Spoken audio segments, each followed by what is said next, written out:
अस्सलाम वालेकुम everyone. Class number 12 है और today we are going to discuss about fundamentals. What should be the approach of a scalper looking for his intraday और scalp setups before getting into the technical analysis. What should be the approach towards fundamental analysis. किस तरह से देखना उनको, fundamental किस तरह से काम करते हैं, किस तरह से इम्पैक्ट कर रहे होते हैं चीजों को, तो वो हम आज डिस्कस करते हैं। सो अपना कंप्लीट फोकस जो है इधर डाइवर्ट कर लें, अगर इधर उधर कहीं पे भी आपका दिमाग है, क्योंकि टेक्निकल्स हमने आज तक 11 क्लासेस में बहुत सारे पढ़े हैं। Today we gonna discuss something really different, and if you will focus completely on the things we gonna discuss, it will change your mind entirely. Of course आपको चीजों के पीछे वाले मौजूद जो रीजन है वो पता चलने जा रहे हैं इस वीडियो में। So for that being said, this gonna be the important session. So let's get started. We have our topics here in the PDF file. What is fundamental analysis? Fundamental तज्जिया क्या होता है? फंडामेंटल एनालिसिस के अंदर हम study करते हैं economic की, financials की, अदर क्वालिटेटिव और क्वांटिटेटिव फैक्टर्स जो किसी भी करेंसी की या किसी भी एसेट की वैल्यू को डिटरमिन कर रहे होते हैं। फंडामेंटल के अंदर क्या होता है, सादी सी आपको एक मिसाल देता हूं, इसको भी बंद करते हैं, आपके दिमाग में बस जो है ना वो चीज घुसानी है। एक मैं आपको बताता हूं, आपको घर से पॉकेट मनी मिलती है। अगर आप छोटे होते, अभी कोई बड़ा है कोई छोटा, जो भी सुन रहा है, आप छोटे हैं, बच्चे हैं, मान लें कि 10 साल की एज के है, कोई भी किड है, वो घर से पॉकेट मनी लेता है, 500 रुपया उसको मिलता है डेली बेस। अब आपके जो पेरेंट्स हैं उनमें आपके जो फादर हैं वो कहीं पे भी मतलब आउट ऑफ सिटी होते हैं, आपकी पॉकेट मनी वो भेजते हैं मंथली बेसिस पे या बाय वीकली बेसिस पे, जैसे भी। अब आपकी मम्मा एक दिन करती हैं आपके बाबा को कॉल, कहते हैं ये बच्चा जो है ना बड़ा तंग कर रहा है, स्टडी सही से नहीं करता, ट्यूशन नहीं जाता, अकेडमी नहीं जाता, इसका जो खर्चा है ना आप ये बंद कर दें, ये आवारागर्दी करना शुरू हो गया, पैसे लेता है, निकल जाता है, घूमता फिरता रहता है, पार्कों में जाता रहता है, इधर उधर, बस स्टडी को टाइम नहीं देता, खर्चा वर्चा बंद कर दें। अब आपको पता लग गया, इस कॉल का आइडिया होगा कि यार पैड़े दिन आना लेने, खर्चा मर्चा बंद हो जाएगा, यारियां दोस्तियां छूट जाएंगी, लोगों को खिला पिला नहीं सकूंगा तो दोस्त भी नहीं आएंगे साथ में, चलो खर्चा नहीं बंद करवाना चाह रहा, पढ़ाई शुरू कर देता हूँ। आप करें पढ़ाई ना करें, लेकिन एक दिल में आइडिया आ गया कि यार आने वाले वक्त में अगर यही काम चलता रहा तो मेरा खर्चा क्या हो जाएगा, कम हो जाएगा, मेरी वैल्यू, मेरी जेब में 500 था, दोस्तों की नज़र में वैल्यू थी, 500 के बजाय 20 रह जाएंगे, वैल्यू खत्म हो जाएगी। मैं एक एसेट हूं, मेरी जेब में 500 है, 500 रुपया मेरी वैल्यू है, वो कम हो जाएगी। किस बात की बुनियाद पे? फंडामेंटल। आने वाले दिनों में पता नहीं अब कब मामा ने कॉल की है, किस वक्त बाबा आपका जो खर्चा पानी भेज रहे हैं वो कम करेंगे या वो कितना कम करेंगे, you don't have any idea, single you just know कि आपका खर्चा पानी कम हो सकता है। ये फंडामेंटल है। किसी भी कंट्री के अंदर कोई पॉलिटिशियन है, कोई वजीर आजम है, कोई भी सदर है, वो क्या करता है कि कोई पॉलिसी बनाना स्टार्ट, वो कहता है जी हम इस मुल्क के अंदर जो है वो $10 बिलियन की कोई इंडस्ट्री स्टार्ट करेंगे। पाकिस्तान में कोई भी प्राइम मिनिस्टर ये कर देता है, प्रेसिडेंट ये कह देता है जी, अनाउंस कर देता है। अब आसपास वाली कंट्रीज में जो बड़े बड़े इन्वेस्टर्स है ना, वो क्या करेंगे कि यार कांटेक्ट करने की कोशिश करेंगे कि कहीं इन इंडस्ट्रीज के अंदर हम म्यूचुअली पार्टिसिपेशन कर लें, ताकि हमारे फंड्स, एक अच्छा कंट्री एक बड़े लेवल पे, मतलब गवर्नमेंट लेवल पे कोई प्रोजेक्ट स्टार्ट होने जा रहा है तो हमारा पैसा एक सेफ हैंड्स के अंदर होगा। अब इस अनाउंसमेंट के बाद क्या हुआ कि लोगों ने दूसरे मुल्कों से, जिस कंट्री में ये अनाउंसमेंट हुई है उसमें आके अपना इन्वेस्ट करना शुरू कर दिया।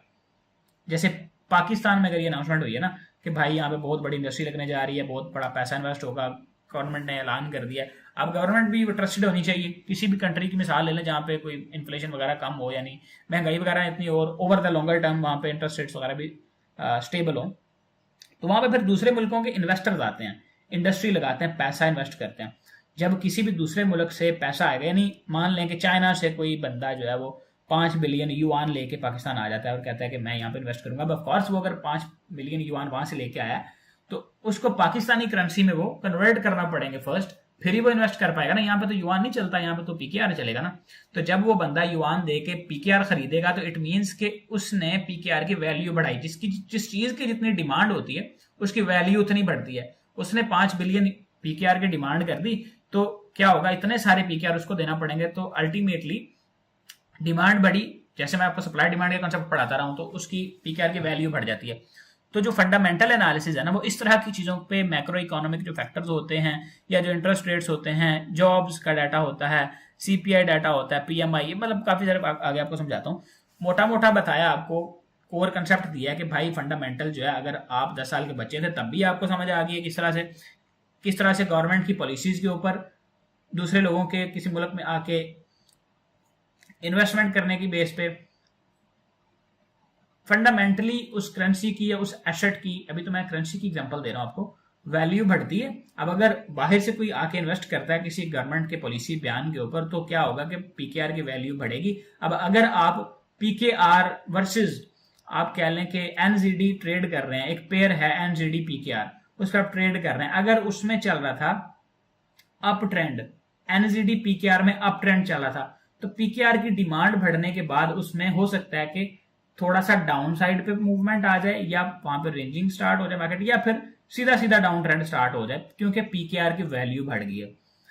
अब कब बढ़ेगी, कितनी बढ़ेगी, ये हमें इसमें क्लियर नहीं होता। फंडामेंटल्स के अंदर एक जस्ट लॉन्ग टर्म आइडिया होता है। जैसे सबको पता है गोल्ड की प्राइस बढ़नी है, आने वाले वक्तों में बढ़नी बढ़नी, इसलिए तो हर कोई शादियों पे कोशिश करता है वैसे भी कि जितना ज्यादा हो सके परचेज करके रख लें। कितनी बढ़नी है, कब बढ़नी है, ये नहीं पता। फंडामेंटल ये है कि आपको एक चीज का आइडिया होना, मैक्रो इकोनॉमिक इवेंट्स की बुनियाद पे, क्वालिटेटिव एनालिसिस की बुनियाद पे, बैकग्राउंड्स को देखते हुए कि आने वाले वक्त में ये हो सकता है, कब होगा, कितना होगा, ये आपको नहीं पता होता। This is referred as a fundamental analysis. Clear in your mind? Just drop a yes or no message. आगे डिटेल के साथ कर पढ़ते हैं इसको। फंडामेंटल होता है क्या, ये आपको पता चला कि नहीं चला?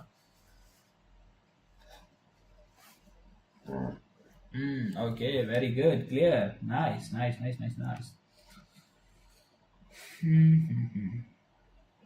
परफेक्ट यार, बड़ा अच्छे से एक्टिवली आपने रिस्पॉन्स किया। अभी हम आगे चलते हैं और उम्मीद है कि आपको मजीद पढ़ के मज़ा आएगा। और इसको हम जरा ख़त्म करते हैं, यहाँ से इसको ले आते हैं। So there are a lot of things that measures the intrinsic value of any currency or any asset, like GDP growth, unemployment rate, interest rates, non-farm payrolls, consumer price index। बहुत सारी चीजें आ जाती हैं जिनको हम यहाँ पे वन बाय वन डिस्कस करते हैं। एक स्कैल्पर के लिए ना, मैं आपको जेन्युइनली बता दूं, एक स्कैल्पर के लिए ये इतना ज्यादा जरूरी नहीं है हर चीज को डीपली समझना। अगर आपको लगता है ना कि आप इसको नहीं समझेंगे तो आप कभी कामयाब नहीं हो पाएंगे, दैट्स रॉन्ग। जस्ट न्यूज का बानी है, न्यूज को देखना कैसे है, उसका डाटा एनालाइज कैसे करना, this is a little important. Otherwise आप इसको अगर इग्नोर कर भी दें तो मसला नहीं होगा इसमें। तो मैं आपको विदाउट वेस्टिंग फर्दर टाइम इसका बता देता हूँ। जीडीपी ग्रोथ क्या होती है, सबसे पहले तो आपको ये पता होना चाहिए। कितने लोग ऐसे हैं जिनको जीडीपी का पता है? जीडीपी क्या होती है? इकोनॉमी से जो रिलेटेड है उनको तो पता होगा। मैं थोड़ा थोड़ा आपको कोर कंसेप्ट हर चीज का देता जाऊंगा। किसी भी चीज को हम बहुत ज्यादा डीपली जाकर डिस्कस नहीं करेंगे। This is the topic which we can consume or even 3 months के, फिर भी इसको हम कंप्लीट नहीं करें। मतलब एक जीडीपी को ले लेना तो 3 महीने भी रोज क्लास हो तो फिर भी जो है ना हम इसको खत्म नहीं करें। इम्पोर्ट एक्सपोर्ट कह रहे हैं जी, जीडीपी इम्पोर्ट एक्सपोर्ट होती है, मिलता जुलता है, लेकिन सही बताएं, ये ऐसा नहीं है इसका जवाब। मियाँ शेब को पता है व्हाट इज जीडीपी, यार बताएं ना, अभी ऐसे थोड़ी होता है। अभी सब लोग खामोश हो गए, किसी को कुछ आइडिया नहीं है। ग्रॉस डोमेस्टिक प्रोडक्ट देखा है इंटरनेट से, गूगल से, okay, but what is gross domestic product, ये बताओ ना। अभी इसको देखने में गूगल पे तो सारी बात टाइम लगेगा ना, गूगल करके बताने का क्या फायदा? अगर पता नहीं है तो सीधा बोल दो, आप सीखने आए हो ना, आप कौन सा बताने आए हो यहाँ पे? नहीं पता तो बस ठीक है, क्या तो सर मुझे नहीं पता। Zeeshan, you have done MBA in finance, but आपको फिर अच्छा ठीक है, ग्रॉस डोमेस्टिक प्रोडक्ट भी आपने ही कहा था, very good.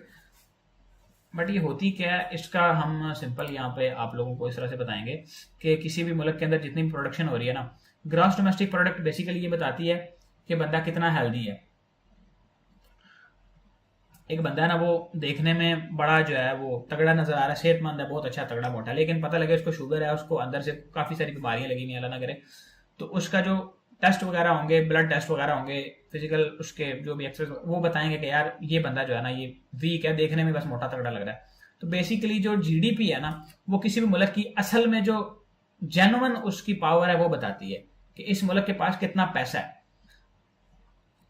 Gross domestic, total domestic यानी घरेलू प्रोडक्ट कितनी है आपकी, आपके मुल्क से क्या प्रोड्यूस होता है। पाकिस्तान क्या प्रोडक्शन करता है, कपड़ा लगा लें या फिर यहाँ पे लगा लें कि आप लोग कोई भी फर्नीचर आप प्रोडक्ट करते हैं भाई, फर्नीचर प्रोड्यूस करते हैं आप, और आप उसको एक्सपोर्ट करते हैं दूसरे कंट्रीज में। आप बाहर से दूसरे कंट्री से ऑयल इंपोर्ट करते हैं, मंगवाते हैं। अगर आपने $1 बिलियन का, यहां पे मैं आपको लिख देता हूं भाई आपकी आसानी के लिए फिर आपने कहना है जी सारा बोरिंग था, समझ नहीं आया। ग्रॉस डोमेस्टिक प्रोडक्ट क्या होती है, ये कैसे इम्पेक्ट करती है किसी भी इकोनॉमी को, ये समझ लेना भाई। पाकिस्तान क्या करता है, एक्सपोर्ट करता है कितने रुपीस की प्रोडक्ट, $1 बिलियन की, ठीक है, $1 बिलियन की एक्सपोर्ट्स हैं। इसमें आ जाता है, आप लगा लें कि फर्नीचर वगैरह, इसने लकड़ी का सामान वगैरह कर दिया, प्लस इसने कर दिए क्लॉथ्स वगैरह, ठीक है। अब इंपोर्ट्स जो हैं उसका टोटल खर्चा क्या है, पाकिस्तान में जो इंपोर्ट्स होती हैं वो मान लें आप होती हैं भाईजान 4 बिलियन की। इसमें क्या सिंपल हम एक ऑयल ही लगा लेते हैं कि यार हमें जो क्रूड ऑयल बाहर से इंपोर्ट करना पड़ता है वो 4 बिलियन का है। अब हमारी जो ग्रॉस डोमेस्टिक प्रोडक्ट है वो माइनस में होगी, -3 बिलियन, क्योंकि हम इतना ज़्यादा कमा नहीं रहे जितना ज़्यादा खर्चा कर रहे हैं। लेकिन अगर यही 10 बिलियन कर दें हम, यहाँ पे एक्सपोर्ट्स जो हैं वो 10 बिलियन के हैं, जिनमें हम कुछ भी फर्नीचर, क्लॉथिंग, ईटीसी कुछ भी एक्सपोर्ट कर रहे हैं किसी भी एन नंबर ऑफ कंट्रीज को, टोटल उसकी हमारी है 10 बिलियन नेट, जो हमारा इन आ रही है मनी कंट्री के अंदर आ रही है एक्सपोर्ट्स के बाद, वो 10 बिलियन है। अब हमारा अगर 4 बिलियन का खर्चा भी है ना ऑयल के ऊपर, तो पीछे कितना बच रहा है हमारे पास, 6 बिलियन।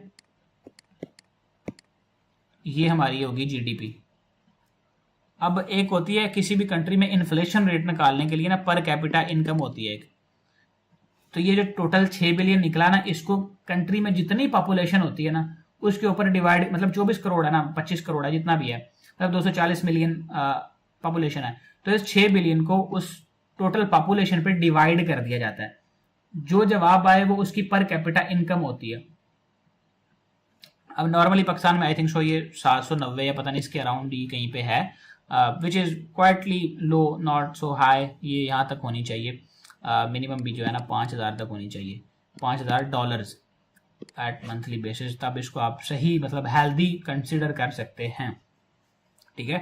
तो जीडीपी इस तरह से बताती है कि किसी कंट्री की इकोनॉमी की हेल्थ क्या है। जितनी जीडीपी अच्छी होगी उतनी पर कैपिटा इनकम अच्छी होगी, लोग खुशहाल होंगे। लोग खुशहाल होंगे तो इसका मतलब है जीडीपी अच्छी है वो कैसे होती है, इसके पीछे का रीजन समझ के आपको सारी चीजें एक दूसरे से मिलती जुलती समझ आ जाएंगी कि इकोनॉमी है, मतलब इसमें हम ये देख रहे हैं ना कि करेंसीज किस तरह से ट्रेंड पकड़ती हैं, फंडामेंटल उसके पीछे क्या होते हैं, रीजन पूरा का पूरा जितने भी फंडामेंटल इकोनॉमी के फैक्टर्स हैं। आप लोग फॉरेक्स फैक्ट्री पे जाकर न्यूज वगैरह देखें, आपको समझ आएगा यार ये न्यूज किस चीज को इंडिकेट कर रही है।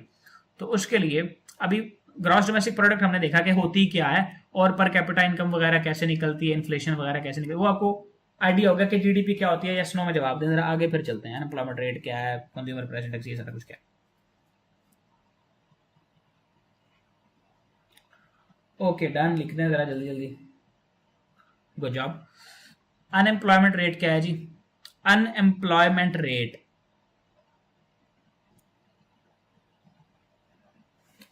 एम्प्लॉय का मतलब होता है मुलाजम, अनएम्प्लॉयमेंट मतलब तमाम ऐसे लोग जिनके पास कोई जॉब नहीं है, वेले वेले लोगों को कहते हैं अनएम्प्लॉयड।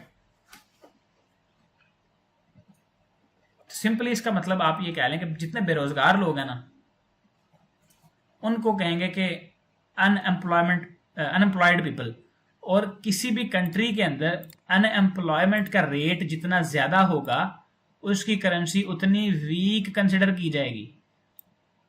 अब अनएम्प्लॉयमेंट ज्यादा क्यों होती है? गवर्नमेंट की पॉलिसीज की वजह से, बिजनेस ना होने की वजह से, इंडस्ट्रीज ना होने की वजह से। इंडस्ट्रीज होंगी तो बिजनेस होगा, बिजनेस होगा तो कुछ चीज प्रोड्यूस कर रही होंगी वो इंडस्ट्रीज। अब अगर कुछ प्रोड्यूस हो रहा है, कंट्री के अंदर प्रोड्यूस हो रहा है, इंपोर्ट एक्सपोर्ट का, उसके ऊपर टैक्स नहीं लगेगा, टैक्स नहीं लगेगा, चीजें सस्ती होंगी, चीजें सस्ती होंगी, लोगों की बाइंग पावर ज्यादा होगी। इंडस्ट्रीज होंगी तो वो कुछ ना कुछ बना के एक्सपोर्ट भी करेंगी, दूसरे कंट्री से भी पैसा आएगा, रेवेन्यू आएगा, जिससे जीडीपी भी बढ़ेगी। तो चीजें बहुत सारी मिलती जुलती, थोड़ी थोड़ी करके डिस्कस कर लेते हैं सारी।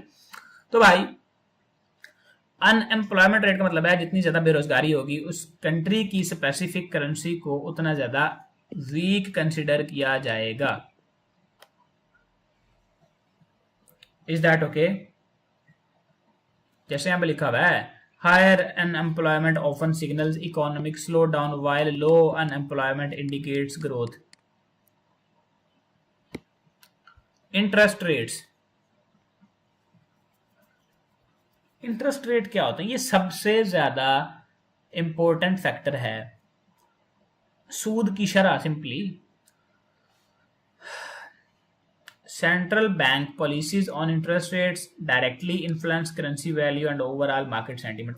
डायरेक्टली ये इन्फ्लुएंस करती है। ये जो अनएम्प्लॉयमेंट, ये जीडीपी वगैरह ना, ये बहुत ज्यादा स्लो है, ये आफ्टर वर्ड वाले फैक्टर हैं।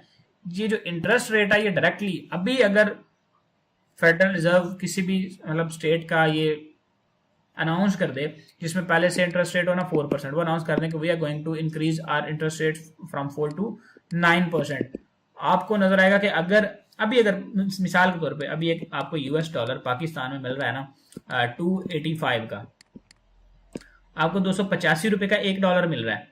अगर यूएसए में मान लें कि 4% अभी इंटरेस्ट रेट है, अगर गवर्नमेंट ये डिसाइड कर दे या ये अनाउंस कर दे कि we are going to give a spike to the interest rates up to 9%, right now आप देखेंगे कि यही जो 285 वाला डॉलर है 400 पे पहुंच जाएगा।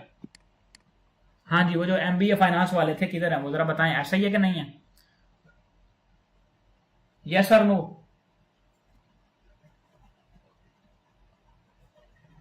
अभी किधर गए भाई आप? ओके, ऐसा ही है, ठीक है। शायद उन्होंने सोते सोते किया था, ख्वाब में किया था अभी वो, या वैसे क्लास में नेटवर्क प्रॉब्लम हो गया होगा उनका। No problem at all. अच्छा, इसके पीछे रीजन क्या है? यानी ये 400 का क्यों हो जाएगा? स्पेसिफिक 400 तो नहीं, मतलब एक कहने का मतलब ये है कि प्राइसेस बढ़ जाएंगे, डॉलर महंगा हो जाएगा। वजह ये है कि पीपल फ्रॉम अदर कंट्रीज, अब एक बंदा है उसने 5 बिलियन कहीं पे इन्वेस्ट किया, बहुत बड़ा इन्वेस्टर है, $5 बिलियन उसने कहीं पे इन्वेस्ट किया हुआ है, एंड ही इज गेटिंग 2% या 5% return at monthly yearly basis. उसको नजर आ रहा है कि यार मुझे यहाँ पे 9% यानी 100 में से 9% का इंटरेस्ट रेट मिल रहा है। अब वो 5% प्रॉफिट को छोड़ के वो कहेगा यार मैं बिजनेस चला रहा हूँ, लोगों के एक्सपेंसेस मैनेज कर रहा हूँ, सारी सरदर्दी है बिजनेस मैनेज करना, क्यों ना मैं यही 5 बिलियन उठा के अमेरिकन बैंक्स में रख दूं, अमेरिकन स्टेट्स के किसी बैंक में डाइवर्ट कर दूं, जहां पे सिंपली मुझे बगैर कुछ किए 9% मिल रहा है। 1 लाख रुपया रखा हुआ है भाई, 9,000 रुपया मिल रहा है सीधा सीधा। यहाँ पे बिजनेस करके 5,000 कमा रहा था प्रॉफिट, यहाँ पे बगैर कुछ किए 9,000 रुपया मिल रहा है। और भी बहुत सारी चीजें छुट्टी, यहाँ पे बिजनेस में उसको सारा टैक्स वगैरह पे करने थे, इधर उधर बहुत सारी चीजें करनी थी, चीजों को मैनेज करना था, एम्प्लॉयज को देखना था। यहाँ पे कुछ भी नहीं है, बिल्कुल व्हाइट मनी है भी इंटरेस्ट रेट है, सारा कुछ डिक्लेयर्ड है, कुछ भी मसला है ही नहीं इधर। लोग इसकी तरफ आएंगे, बिजनेसेस बंद हो जाएंगे। इंटरेस्ट रेट जिस कंट्री के अंदर ज्यादा हो, समझें कि वो इन्फ्लेटेड कंट्री है, वीक इकोनॉमी है। अब ऐसा अगर है कि डिमांड बढ़ जाती है तो आपके जहन में ये सवाल भी है कि यार अगर इतनी इजी है, डिमांड बढ़ जाती है, तो पाकिस्तान में क्यों ऐसा नहीं होता कि इंटरेस्ट रेट बढ़ा के 50% कर देना भाई, 50% कर दें, क्यों नहीं करते कि लोग इतना ज्यादा पैसा बाहर से ले आए? आता है जहन में सवाल कि नहीं आता? लोग पैसा क्यों नहीं लाते? फिर ये लोग मतलब अगर पीकेआर की वैल्यू बढ़ानी है तो क्यों नहीं ऐसा करते? पहला तो ये कि भाई ये इस जो 50% इन्होंने ऊपर देना है, यानी एक बंदा अगर इनके पास आके 1 मिलियन का कर देता है डिपॉजिट, तो उसको इन्होंने 50% देने का अगर वादा कर लिया, तो 1.5 बिलियन जो उसके ऊपर 0.5 वाला है, ये कहां से लाएंगे, ये कहां से देंगे उसको? स्टेट के पास खुद कुछ ऐसा बिजनेस होना चाहिए, खुद कोई ऐसा प्रोजेक्ट होना चाहिए जिसमें ये स्टेट इन्वेस्ट करे और अगले बंदे को 0.5% या 50% उसका दे ले। अब स्टेट के पास ये एक मसला स्टेट का हो गया। दूसरा मसला, वो जो बंदा अगर मतलब अगर पाकिस्तान जैसा मुल्क या कोई भी लो ग्रोथ रेट वाला मुल्क ये डिसाइड कर लेना तो उसके पास लोग नहीं आते, बहुत कम आते हैं। लेकिन अगर कोई वेल स्टेबल्ड कंट्री जिसका बैकग्राउंड बहुत अच्छा है, करेंसी स्टेबल है लाइक यूएस डॉलर, तो वहां पे लोग ट्रस्ट करते हैं कि यार ये इकोनॉमी इन्फ्लेशन में नहीं आएगी। यानी अगर पाकिस्तान में ऐसा होगा, देखिए मजे की बात, आप 1 लाख रुपए इन्वेस्ट करते हैं आज, अब मैं आपको रियल टाइम एग्जांपल से समझाता हूँ। आपने कर दिया 1 लाख रुपए इन्वेस्ट, 1 साल बाद ये आपके हो गए मान लें 120 के, यानी 20% इंटरेस्ट रेट आपको मिल गया, मिसाल दे रहा हूँ, 1,20,000 हो गए। अब आज अगर आप 1 लाख रुपए की कोई प्रोडक्ट, यानी एक फोन लगा लें, 1 लाख रुपए का एक फोन आपको मिल रहा है पाकिस्तान में, या आप ऑयल लगा लें, आप खाने का जो सिंपल ऑयल है जो खाना पकाने वगैरह में इस्तेमाल होता है, वो वाला ऑयल 1 लाख रुपए का अगर आज आपको मिल रहा है ना 10 kg, तो वही ऑयल आपको 1 साल बाद जो है ना 10 kg अगर लेने जाएंगे, हो सकता है 140K का मिल रहा हो। प्राइस तो आपको बढ़ गई, पैसे आपके बढ़ गए, लेकिन क्या हुआ, इन्फ्लेशन आ गई है, वैल्यू करेंसी की डाउन हो गई है। तो लोग किसी ऐसी करेंसी में भी इन्वेस्ट नहीं करते जिसकी over the time value down हो रही हो।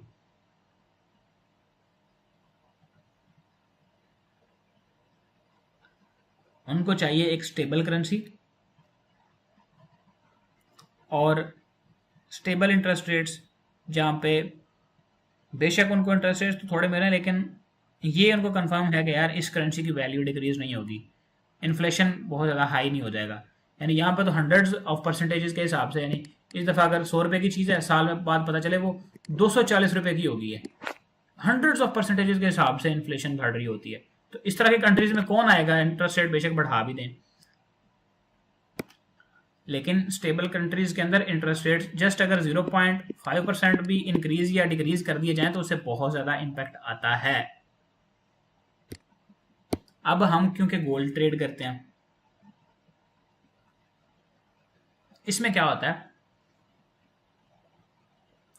अगर तो यूएसए में, अगर यूएसए, अब ये तो आपको पता चल गया ना कि इंटरेस्ट रेट से किस तरह वैल्यू इंक्रीज या डिक्रीज होती है, पता चल गया।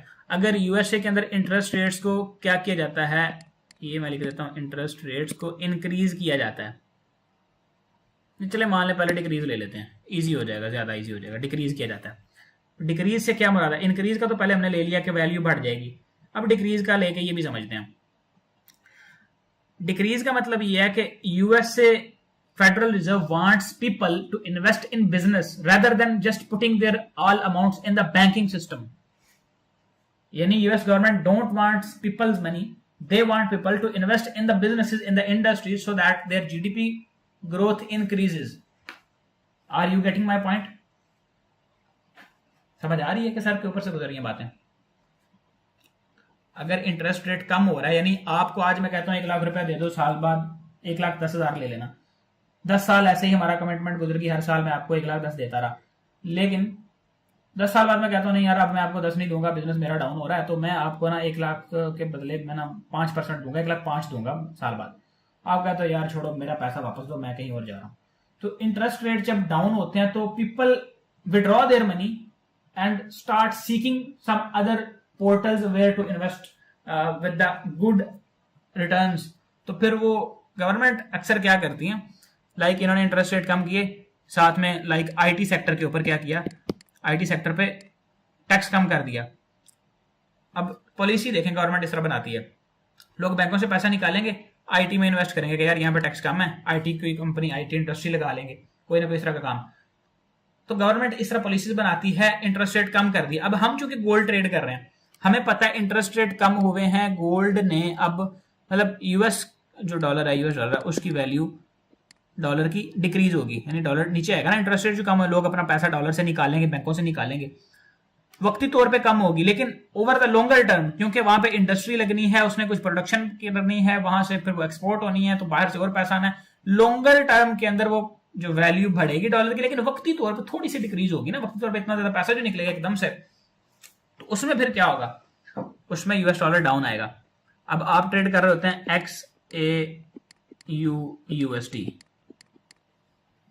अब अगर आप XAU/USD को ट्रेड कर रहे हैं तो क्या होगा, यूएस डॉलर की अगर वैल्यू डाउन हुई है, अगर यूएसडी की वैल्यू डाउन हुई है तो गोल्ड किस तरफ जाएगा।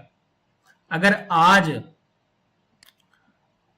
एक ऑन्स गोल्ड की प्राइस जो है वो $3300 है, यानी ये जो 24-25 ग्राम गोल्ड है वो आपको $3300 का मिल रहा है। और डॉलर इस वक्त कितने का? 280 का। PKR 280 is equal to $1।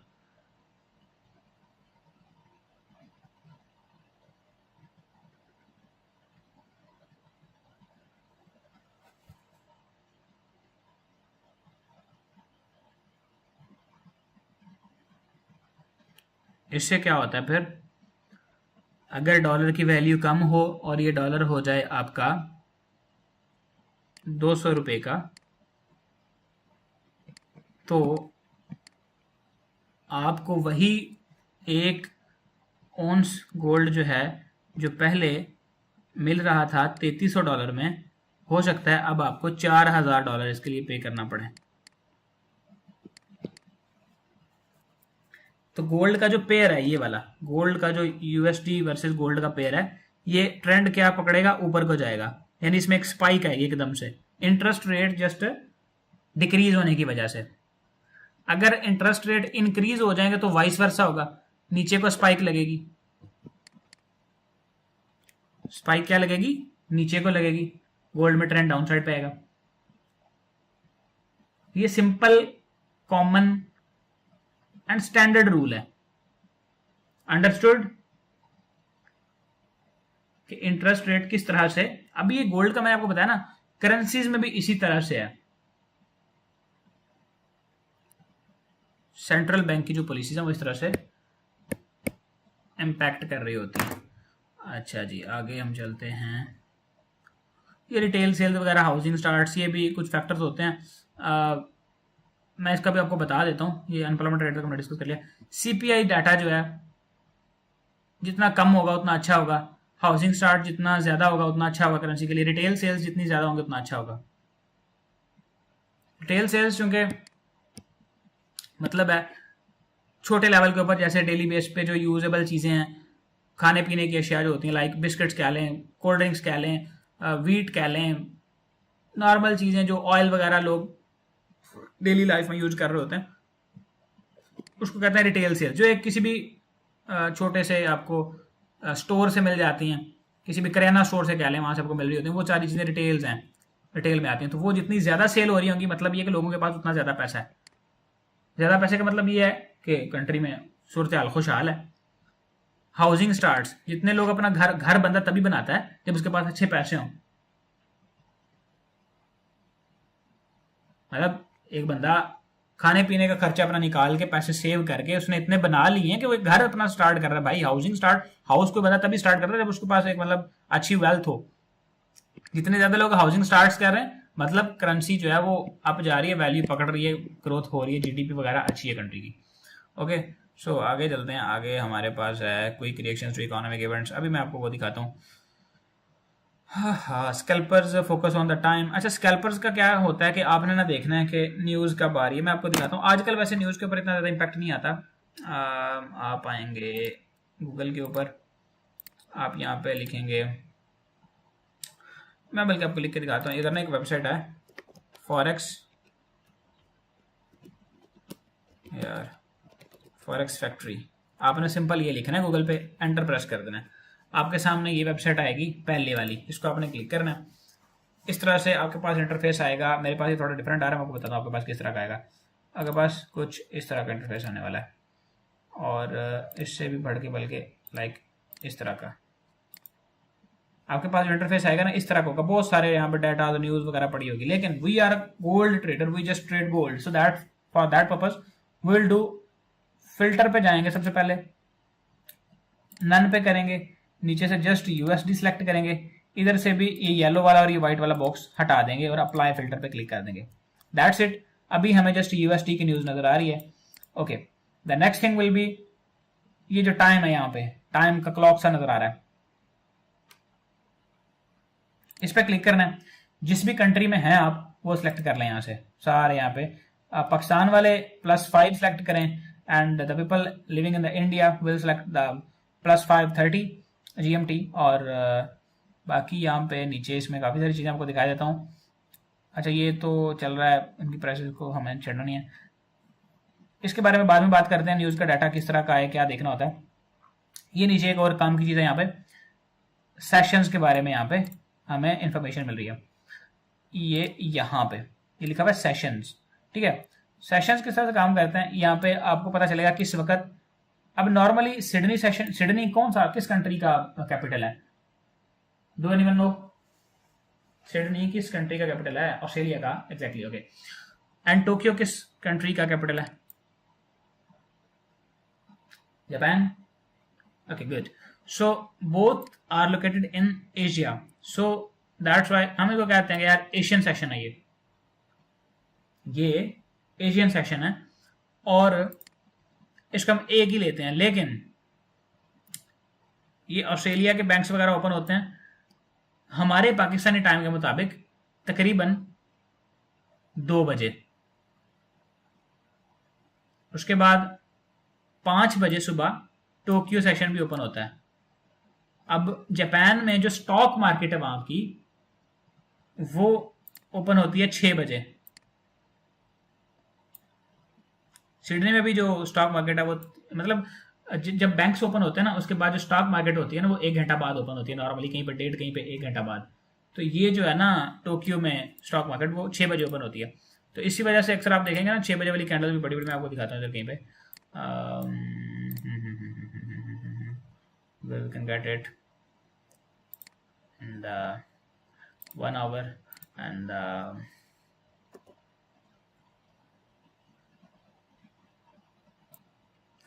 यहाँ पे मेरे को 1 आवर का चार्ट आ गया। इसके ऊपर हम देखते हैं कहीं पे 6 बजे की कैंडल इस तरह से काम करती हैं। 6 बजे की कैंडल यहाँ पे, ये वाली सुबह 6 बजे की कैंडल, दिस वन, मतलब सुबह के 6 बजे की कैंडल है ये। और इधर कोई और देखते हैं, हमें कोई और मिल जाए तो 12 बजे 18, ये 6 बजे की कैंडल है, ये वाली एग्जैक्ट 6 बजे की है, ये कोई और है, कोई और ही ना देख के 6 बजे आते रहे। उसके सुबह के 6 बजे होता है ना, ये वाली देखें, ये सुबह के 6 बजे की कैंडल है, ये वाली, okay. And if we go towards back side यार, ये भी सुबह के 6 बजे की कैंडल है। जितनी भी कैंडल देखी हैं मेजॉरिटी उनमें बड़ी बड़ी कैंडल्स हैं, और ये 6 बजे की कैंडल है सुबह के, ये वाली देखें। और उसके बाद पीछे और चले जाते हैं, ये वाली 6 बजे की कैंडल है, ये देखें। अब मैंने आपको तकरीबन 7-8 दिखा दिए and majority of them are the bigger ones, okay. So because of the opening of the bigger market in the Japan is the bigger economy, so वहाँ पे काफ़ी इम्पैक्ट आता है जब स्टॉक मार्केट वगैरह ओपन होती है, तो बाइंग सेलिंग वगैरह होती है ना, तो अच्छा मूव आता है। अच्छा, ये लंदन सेशन का टाइम है। लंदन सेशन कहाँ पे भाई? यूके, इंग्लैंड, वहाँ पे जब कैपिटल है लंदन वहाँ का, तो ओपन होता है ये तकरीबन 12 बजे। और न्यूयॉर्क सेशन सबसे बेस्ट टाइम अगर आप कहेंगे ट्रेड का कौन सा होता है, तो overlapping of the London and the New York session. हम बैठते हैं तकरीबन 4 बजे, लाइव आता होता हूँ मैं 3, 4, 4:30, 5 बजे के करीब, तो हम फिर बैठते हैं 6-7 बजे तक। ये 2-2.5 घंटे हमारे ट्रेड के होते हैं लाइव जब हम बैठ रहे होते हैं। Overlapping of the London and the New York session, because these two are the biggest markets, yeah, you can say financial hubs in the world, so these matters a lot to everyone, so that's why हम इस यहाँ पर trade कर रहे हैं। Sessions का तो ये हो गया, ओके। बाकी ये आप देखना चाहें तो देख लें, ये फजूल है वैसे। इसके पास ये जो दिखा रहा है ना कि 49% ट्रेडर्स जो है इस वक्त ये बाय में है, ये 51% ट्रेडर जो है वो शॉर्ट में है। इसका मतलब ये नहीं है कि यहाँ पे मतलब 51% लोगों ने इसको सेल किया हुआ तो अब ये सेल जाएगा। ये यहाँ पे यूएसडी जेपीवाई में 62% लोग जो है वो बाय करके बैठे हुए हैं तो ये बाय जाएगा, ऐसा नहीं है। ये जैसे उन लोगों का डाटा है जिन लोगों के अकाउंट्स फॉरेक्स सेक्टर के साथ लिंक्ड हैं। बाकी सारी दुनिया के ट्रेडर्स का डाटा नहीं ये दिखा रहा। अक्सर लोग जो है ना इस पर आगे कंफ्यूज हो जाते हैं कि भाई वाह जी वाह, ये जो है ना मतलब ऐसा हो रहा है, तो ऐसा एक्चुअल में नहीं है। बाकी चीज़ें आपको कंफ्यूज करने वाली हैं, छोड़ दें। आपको जो मैंने चीज़ दे देनी है वो है बहुत ही मतलब यूनिक किस्म की, छोटे से स्टॉप लॉस वाली। यहाँ पे अगर आप ये देखेंगे ना, इनकी कन्वर्सेशन हो रही होती हैं, तो ये बड़े बड़े स्टॉप लॉस, ये बड़े बड़े फंडामेंटली लोग, क्योंकि फॉरेक्स फैक्ट्री बेसिकली एक फंडामेंटल वेबसाइट है ना, जहाँ से आप फंडामेंटली ये न्यूज़ वगैरह देख के एनालिसिस कर रहे होते हैं। ये देखें ना, ये लिखा हुआ US dollar holds near 6 week low as trade war weighs on US economy. तो ये लॉन्ग टर्म वाले जो ट्रेडर्स हैं उनकी यहाँ पे बातें शायद चल रही होती हैं। इनको देख अपना माइंड आपने कंफ्यूज नहीं करना। Simply we are scalpers and we need high returns on the smaller investment, so that for that purpose we will just look the our main thing which is news data. यहाँ पे आपको नजर आ जाएगा। जैसे मैं यहाँ पे जाता हूँ, मोर पे क्लिक करता हूँ। अभी वेडनेसडे 4 जून को 5:15 के शाम के PM पे ADP non farm employment change आ रहा है। इसके ऊपर मैं ये जो फोल्डर सा बना हुआ डिटेल वाला, इस पर क्लिक करता हूँ, मुझे बताएगा ये क्या क्या, ये जो न्यूज़ है किस चीज़ को जज करती है। ये एस्टिमेटेड चेंज है in the number of employed people during the previous month, यानी कितने लोग जो एम्प्लॉयड थे या एम्प्लॉयड हुए हैं इस पिछले मंथ के अंदर, उनका नंबर कितना चेंज हुआ है, या कितने लोगों की जॉब्स गई हैं या कितने लोगों को नहीं मिली हैं। Total number of employed people जो चेंजिंग आया उसमें, वो ये बताता है। और excluding the farming industry and government, जो भी फार्मिंग इंडस्ट्री है ना, यानी जो ज़राअत की इंडस्ट्री है, एग्रीकल्चरल फार्मिंग वगैरह है जो वहाँ पे, उसके अलावा दूसरे जो सेक्टर्स हैं उनको ये मेजर करते हैं। इन्होंने वो फार्मिंग सेक्टर टोटली अपना लहदा रखा हुआ है। अच्छा, यूजुअल इफेक्ट इसका क्या है? अगर ये जो डाटा है, अभी देखें ये एक्चुअल डाटा, एक होता है फोरकास्ट। फोरकास्ट डाटा क्या होता है? कुछ माहरीन होते हैं, कुछ एक्सपर्ट्स होते हैं, वो अपना एक एनालाइज करते हैं, एनालिसिस देते हैं कि यार इस दफ़ा ये नंबर आ सकता है। ये एक जस्ट एक्सपर्ट्स की फोरकास्ट होती है, एनालिसिस होता है। जो ये एक्चुअल में है ना, ये असल डाटा जो उस वक्त न्यूज़ जब आनी है, जब गवर्नमेंट्स के ऑफिशियल्स ने रिलीज करना डाटा कि यार ये डाटा आया है, ये वो डाटा होता है यहाँ पे जो एक्चुअल वाले बार में शो हो रहा होता है। प्रीवियस में पिछले महीने का डाटा शो हो रहा होता है कि पिछले महीने ये आया था।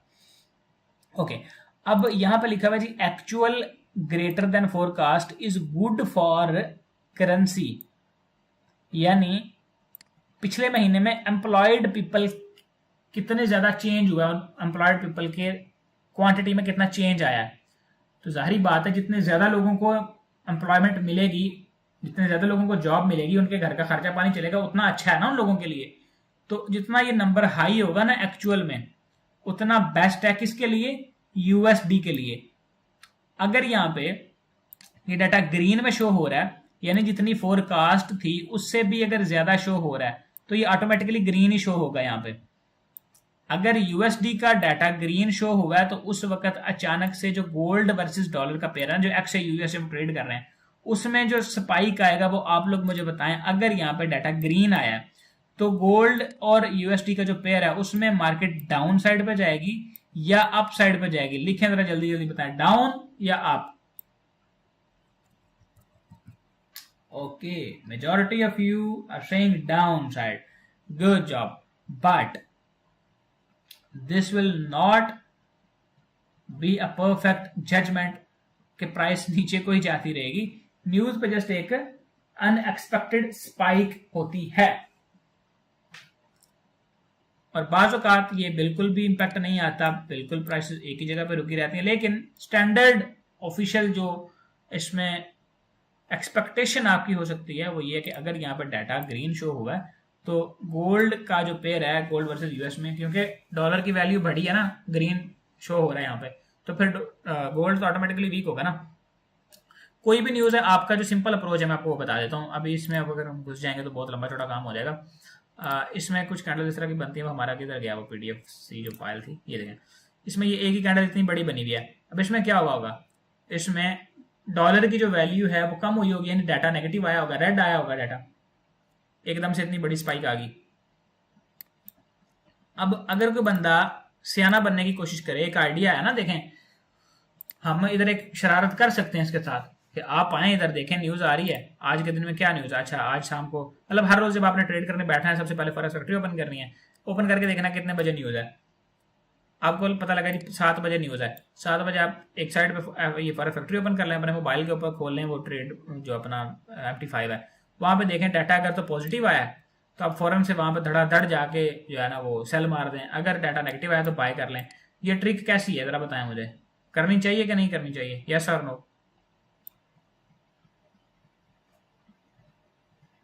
क्यों नहीं करनी चाहिए?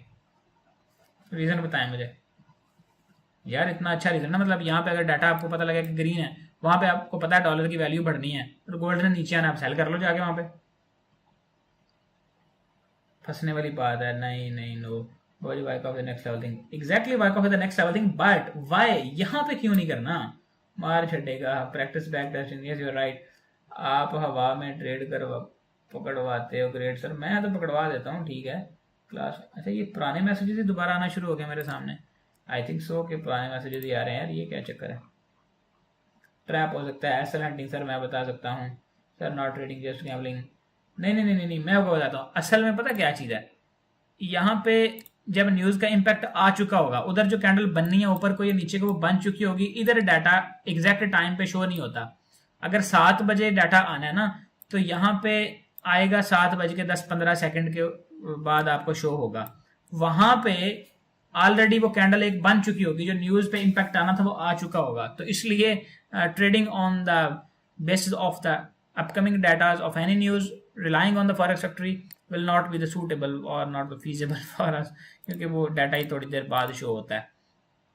ठीक है, आपकी जो कॉमन अप्रोच है वही होगी कि भाई आप सिंपल आएंगे यहाँ पे फॉरेक्स फैक्ट्री, डेली जब आपने एनालिसिस करना है फॉरेक्स फैक्ट्री ओपन करेंगे, देखेंगे किस वक्त कौन सी न्यूज आ रही है, उस वक्त आप जस्ट इग्नोर करेंगे ट्रेड करने से। डाटा आ गया न्यूज का, अब आपको न्यूज के साथ मैच करके आपकी अप्रोच बता रहा हूं। अगर मतलब हमने जस्ट न्यूज के वक्त ट्रेड ही नहीं करनी, तो फिर हमारा इसको समझने का क्या फायदा, हम इसको वैसे ही बस छोड़ दें, फारिग कर दें। जब हमने ट्रेड ही नहीं करना न्यूज पे, क्यों समझ रहे हैं फिर।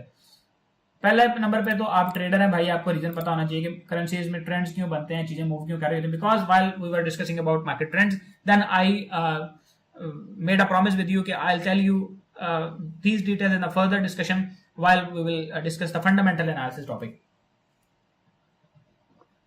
तो दैट्स वाई यहाँ पे अगर आपको नजर आ रहा है कि देखें 7 बजे न्यूज आनी है, न्यूज का डाटा आया पॉजिटिव, पॉजिटिव डॉलर मतलब गोल्ड डाउन, गोल्ड का पेयर डाउन। अब आपको नजर आ रहा है कि न्यूज के ऊपर मार्केट नीचे गिरी है, यहाँ पे आके एक बेस बनाई है। अब 7 बज गए, मार्केट ने न्यूज के ऊपर भी एक डाउन साइड पे कैंडल दे दिया और डाटा चूंकि पॉजिटिव था। ऑलरेडी देखो ट्रेंड डाउन है, मार्केट नीचे गिर गया। अब आपको आइडिया है, अब इस न्यूज के बाद अगर मार्केट फौरन से ऊपर आती है ना, आपको पता है डाटा भी पॉजिटिव आया, डॉलर स्ट्रॉन्ग हुआ, गोल्ड ने मजीद नीचे जाना है, यहाँ पे एकदम से स्पाइक नीचे को लगी, प्राइसेस वापस ऊपर आती है ना, तो इस सप्लाई से तेज होगी, मार्केट फुल तेज चल होगी। यहाँ से आप एक रिस्क ले सकते हैं सेल का, क्योंकि यू नो कि data is positive and market structure के साथ भी चीजें अलाइन हो रही हैं, तो डरे बगैर कि न्यूज है यार पता नहीं क्या होगा, आप यहाँ से सेल ले सकते हैं। Because you have aligned it with the other confluences like market structure and the supply and the news data. तो यहाँ से आप एक सेल ट्रेड अपनी प्लान कर सकते हैं एंड टुवर्ड्स डाउन साइड इसमें आपको एक लंबा ट्रेंड देखने को मिल सकता है। अच्छा, सबसे ज्यादा इंपॉर्टेंट न्यूज कौन सी होती है और लो इंपैक्ट न्यूज कौन सी होती है, किसका ज्यादा इंपैक्ट आता है, मैं आपको बता देता हूँ। अच्छा, न्यूज़ें ना बहुत सारी होती हैं, जिनमें कि मैं आपको यहाँ पे लिख देता हूँ। न्यूज़ के डाटा काफ़ी किस्म के हो सकते हैं। सबसे पहले एफओएमसी, ये सबसे ज़्यादा इंपॉर्टेंट होती है। Federal open market committee interest rate वगैरह को डिसाइड करते हैं और इनकी जब भी मीटिंग होती है रात को तकरीबन 12 बजे होती है। इस तरह आप ट्रेडिंग से अवॉइड ही करें तो सबसे बेस्ट है। इसके ऊपर आपको 500 से 1000 पिप्स तक का मूव जो है वो देखने को मिल सकता है। ठीक है, एफएमसी की मीटिंग के ऊपर। उसके बाद आती है आपके पास एनएफपी, नॉन फार्म पेरोल्स। इसके ऊपर भी आपको 100 से 300 पिप्स तक का मूव इंस्टेंट देखने को मिल सकता है। उसके बाद आती है आपके पास सीपीआई। सीपीआई पर भी आपको पास का तो बोथ साइड्स पे मतलब स्पाइक, एक दफा प्राइस ऊपर जाए फिर नीचे, क्योंकि सीपीआई में ना 3 किस्म के डाटा आ रहे होते हैं। 3 किस्म की न्यूज़ें एक ही वक्त में रिलीज होती हैं। किसी का डाटा पॉजिटिव आ गया, किसी का नेगेटिव आ गया, तो फिर अगर पॉजिटिव भी और नेगेटिव डाटा एक साथ आए हैं तो मार्केट फिर क्या करती है, एकदम से ऊपर को एकदम से नीचे को, फिर ऐसे इधर रेंज करके मतलब तंग करना शुरू कर देती है। तो न्यूज़ के वक्त ये भी देखना होता है कि कितने डाटा एक साथ आ रहे हैं। अगर 2-3 डाटा एक साथ आ रहे हैं ना एक ही टाइम पे, फिर आप अगर सेटअप बन भी रहा है तो अवॉइड ही करें। अच्छा, इस पे भी आपको 50 से लेके 200 पिप्स तक का जो है ना मूव देखने को मिल सकता है। एंड सीपीआई पे ज्यादातर आपको स्पाइक्स भी देखने को मिल सकते हैं, ये भी याद रखना है। अच्छा, उसके बाद एक पीपीआई है, इस पे आपको जो है वो मूव देखने को मिल सकता है 50 से 150 पिप्स तक का। ठीक है, मतलब इंस्टेंट जो पहले 5-10 मिनट के अंदर होता है ना वो वाला। और ये जो एफएमसी है ना, इसमें लॉन्ग टर्म होता है, ये आधा घंटा 2 घंटा तक चल रही होती है। तकरीबन उनकी मीटिंग होती है आधे घंटे की, तो आधा घंटा तक फिर प्राइसेस मूव करती रहती हैं जिस डायरेक्शन में उनका अगर बिहेवियर हॉकी शो टॉवी शो उस हिसाब से। तो ये अदर लेवल की चीज़ें हैं। एफएमसी के ऊपर आपको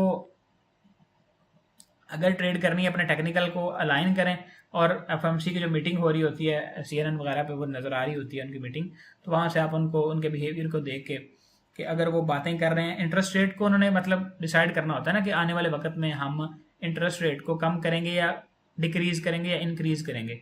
तो अगर तो वो बातें ये कर रहे हो कि हमें इंक्रीज करना चाहिए इंटरेस्ट रेट, यानी वो कुछ लोग होते हैं फेडरल ओपन मार्केट कमेटी के अंदर ना, कुछ लोग होते हैं जो आपस में एक दूसरे को दलाल दे रहे होते हैं कि यार इंटरेस्ट रेट कम करो या बढ़ाओ।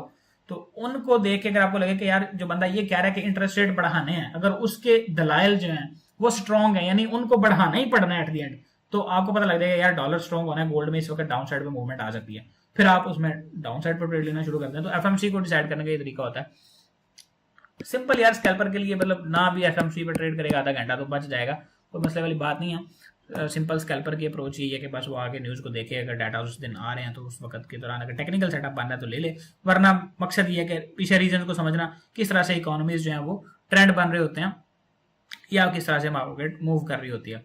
Avoiding over trading during quite periods.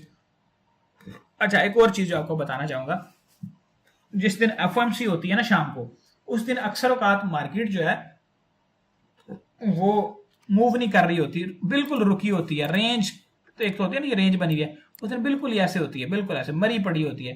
तो उस दौरान ट्रेड नहीं करें, न्यूज के आने का वेट करें, न्यूज के बाद सेटअप बने तो ट्रेड करें। दूसरा, अक्सर औकात मार्केट फॉरेक्स फैक्ट्री पे आपको नजर आएगी कि यहाँ पे बैंक हॉलीडे लिखा हुआ होगा, तो उस पे आप उस दिन भी ट्रेड नहीं करें तो बेस्ट है, क्योंकि बैंक हॉलीडे होगी तो मतलब स्टॉक मार्केट ऑफ है, स्टॉक मार्केट ऑफ है तो ट्रांजैक्शन नहीं हो रही, ट्रांजैक्शन नहीं हो रही तो मार्केट में लिक्विडिटी नहीं है, without liquidity market can't move, so that's why market will be very less volatile, so that's why trading in that type of situation will not be feasible for us. और this rent. अच्छा, किसी का कोई सवाल हो ना fundamentals को लेके, मेरे हिसाब से स्कैल्पर के लिए इतना एनफ है कि उसको पीछे मुझे थोड़ा मोटे रीजन पता हो बस, ठीक है। बाकी इसका सवाल हो तो कल ले आना, वो डिसाइड कर लेंगे, बाकी फिर वो कल हम अपना वर्क ऑफ मेथड जो है वो स्टार्ट करेंगे, ठीक है। और एक और चीज़ यहाँ पे हमारे पास है कि लिक्विडिटी एंड स्प्रेड अवेयरनेस, हम चूंकि ट्रेड ही नहीं करेंगे न्यूज़ के ऊपर मेजॉरिटीली, तो इसके ऊपर इतना ज़रूरी नहीं है, लेकिन आपको बता दूं कि न्यूज़ के ऊपर ना अक्सर औकात जिस वक्त न्यूज़ आनी होती है ना, मान लें कि न्यूज़ आ रही है पूरे 7 बजे, पूरे 7 PM पे न्यूज़ आ रही है, 6:59 पे PM पे आपका ब्रोकर मेजॉरिटी आपकी ट्रेड एग्जीक्यूट नहीं होने देगा। यानी अगर आप बाय या सेल कर रहे हैं ना लिमिट ऑर्डर के साथ, यानी यहाँ पे प्राइस इधर खड़ी है, आप इधर सेल लिमिट लगा रहे हैं या इधर बाय लिमिट लगा रहे हैं, वो आपकी लिमिट नहीं लगने देगा। हाँ, एग्जीक्यूशन उसी वक्त अगर आप मार्केट ऑर्डर डालेंगे ना वो आपकी हो जाएगी। लिमिट ऑर्डर न्यूज से 1 मिनट पहले या 5 वक्त ब्रोकर 2 मिनट पहले खत्म कर देते हैं, लिमिट ऑर्डर नहीं लगने देते। वो बड़े सियाने होते हैं, इसलिए कि यार आप इधर जो लिमिट ऑर्डर सेल का लगा रहे हो, न्यूज से 1 मिनट पहले मार्केट इधर है, अब स्पाइक लगे ऐसे, यहाँ से आपका सेल एक्टिव और फॉरन प्राइस नीचे आ जाए, आप तो डबल ट्रिपल प्रॉफिट कर लोगे, तो ब्रोकर की तो वहां पे हाथ में आ जाएगी, वो कहेगा कि आप यार इतना प्रॉफिट करके बैठ गए 1 सेकंड के अंदर, तो इसलिए वो आपको नहीं करने देंगे। तो उसके लिए वो आपको 1-2 मिनट पहले ना आपकी ट्रेड्स की एग्जीक्यूशन क्लोज कर देते हैं, आपको एग्जीक्यूशन नहीं करने देते। एक और काम वो ये करते हैं न्यूज के वक्त, मान लें कि 5 बजे न्यूज आ रही है 5 PM पे, तो वो क्या करते हैं, आपका अगर स्प्रेड वैसे 1.6 पिप्स था, 1.6 पिप्स आपका स्प्रेड चला है गोल्ड में, ठीक है, वो क्या करेंगे न्यूज के वक्त आपका ये स्प्रेड पता चले 2.9 पिप्स हो गया, यानी इंक्रीज कर दिया इतना ज्यादा। और एक तो ये स्प्रेड तो आपको नजर आ रहा होगा कि यार इतना ज्यादा कटना ही कटना। स्प्रेड वो चीज होती है जो सामने नजर आ रही होती है, जैसे कि मैं अगर यहाँ पे आपको करके दिखाऊं तो यहाँ पे आपको 2 लाइंस नजर, अब यहाँ पे एक ही लाइन है। अब अपना MT5 देखोगे ना, वहां पे ग्रीन और एक रेड 2 लाइंस होती है, एक आस्क प्राइस होती है, एक बिड प्राइस होती है। वो दोनों लाइंस के दरमियान जितना ज्यादा फर्क होगा ना, उतना आपको पता चलेगा कि यार ये जो है ना स्प्रेड चल रहा है, और न्यूज से पहले स्प्रेड बढ़ जाता है। मैं आपको इधर कहीं पे दिखा देता हूँ, लाइक दिखा दूँ, ये आते हैं गूगल पे और यहाँ पे हम सर्च करते हैं MT5 प्राइस चार्ट। इधर अगर मिल गया ना हमें तो समझने में आसानी होगी। MT5 ये एक इमेज यहाँ पड़ी हुई है, इस इमेज को अगर मैं ओपन करूँ तो यहाँ पे नजर आ जाएगा। मैं यहाँ पे हमारे पास एक MT5 का जो है वो स्क्रीनशॉट है, ये पड़ा हुआ है, ठीक है। इसमें स्प्रेड कहाँ पे पता चलता है, ये देखें 3348.40, 3348.66, यहाँ पे स्प्रेड कितना है 26, 2.6 पिप्स का यहाँ पे स्प्रेड चल रहा है। अरे यार क्या कर रहे हो, आ जाओ नीचे आ जाओ थोड़ा सा इधर, ठीक है। तो यहाँ पे जो स्प्रेड है वो इस वक्त ये जो स्क्रीनशॉट लिया हुआ है, ये वैसे स्क्रीन स्टक हुई है यहाँ पे, तो ये चल रहा है 2.6 पिप्स का। न्यूज से पहले ना इन दोनों प्राइसेस के दरमियान काफी ज्यादा फर्क आ जाता है। मतलब न्यूज के ऊपर अगर आप ट्रेड लगाने जाए, पता चले आपका यहाँ पे जो स्प्रेड है वो पूरा हो गया, इन्होंने कर दिया 10 पिप्स का स्प्रेड कर दिया, यानी यहाँ पे 33 48 40 है और यहाँ पे 33 48 9 9 हो जाए, या वैसे 33 49 हो जाए। अब नए बंदे को पता नहीं होगा, बस वो ट्रेड लगाने में पड़ा होगा और उसकी ट्रेड पता लगे यहाँ पे उसने लगाई है, लगे यहाँ पे जाके रही है, तो उससे भी काफ़ी ज़्यादा इम्पैक्ट आता है, स्लीपेज इसी को कहते हैं। ठीक है, और इसके बाद हमारे पास क्या था वो देख लेते हैं।